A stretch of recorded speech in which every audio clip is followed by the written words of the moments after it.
that time of the year. It's, you know, we've got to start thinking about whether, you know, it's influenza, you know, that dreaded vaccine. COVID word.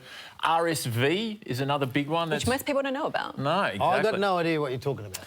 So RSV? yeah, so respiratory syncytial virus. So it's another one of the sort of all the viruses, the airborne respiratory viruses. I think a lot of people understand that kids get it a lot, but older adults as well. And you know, we're seeing it more and more in the medical world that we need to care about the older adults when it comes to RSV because it can have a fairly significant impact on their health. Glad I asked. Yes. Not that we think you have RSV. Oh, no, or that I'm an older adult. No, not at all. But I did start Googling some symptoms, which I know is Everyone really does. dumb. Isn't it? You can't help yourself, can't. right? You can't help yourself. Yeah. But that brings me to AI, because I want to ask you about it. Is that something that we do to find out what's wrong with us? I use AI. Yeah, so do I. Wait, so Yeah. what is AI? What does it stand for? It stands for artificial intelligence. Right. And so, like, all I know is that it's coming for our jobs and we need to know what the enemy... I'm sorry, about to Shane. do. I Yeah. think, like, True. if you're a super successful sports person, also turned host, who's a awesome woo boy, I don't think AI is really going to be able to take your job anytime in a hurry. Thanks for I noticing. think you're safe. That's I very think you're nice. safe. Right? That's the nicest thing. Okay. He's irreplaceable. Everyone's replaceable, don't you worry about that. I did once host a conference where they made an avatar of me and I introduced myself. Freaky, but very, very cool. But I feel like AI, I don't know, if we could get it to do stuff that we needed it to do, like our taxes and maybe fold the washing, or, you know, getting the robots to do that, I'd be okay. Do you think we're just panicking because we feel like it is potentially taking jobs? I mean, kids are using it a lot in schools. I think they've got detection devices these days. Oh, the really? teachers, yeah, believe it or not. I only know this because one of my sons, he did an essay, so he's gone from obviously an E- to an A+, and he got himself in a little bit of trouble. But deep down, I didn't go mad at him. I just said, I love your initiative. Yeah. It's very creative, well done. Just don't do it again.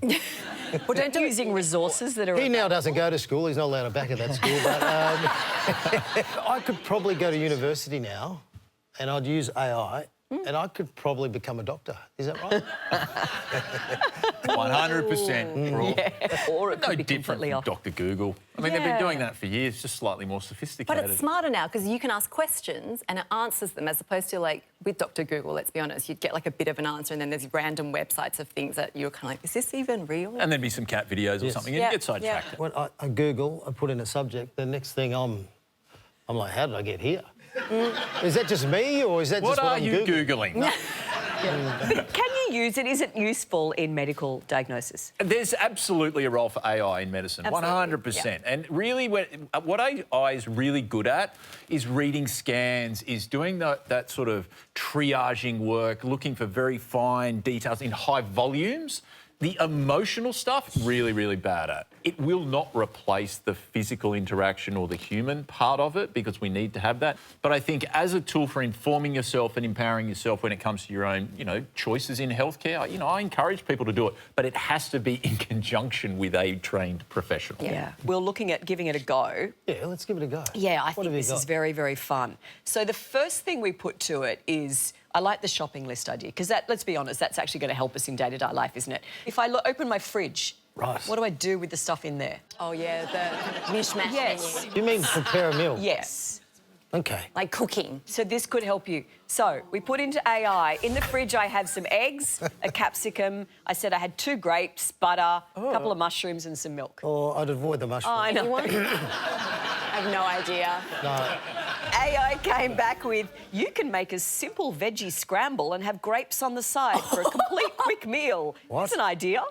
And then it gave me, look, little recipe. It told you all of that? It told me all of that. Then I asked, what excuse can I give my boss for being late to work? Oh, yes. That's a good question. What is the answer? All right. I was eating scrambled eggs with grapes. Public transport delay or traffic jam. Yep, we've used that one. Unexpected personal issues. Health-related. I could use that right now. Family-related responsibility. That's always a good one. Yeah. So I know AI can be extremely helpful, but my phone, like I've got my phone and I don't even type things into it. It can actually read my mind because the stuff that pops up on my phone, I'm like, where on earth has this come from? So somehow it is working out what I'm thinking. I'm seeing a lot. I don't think I can say. A lot of ads for erectile dysfunction. dysfunction? Hair transplants. Excuse me, I'm going to try and talk to my phone. I am a virile man with a beautiful head of hair.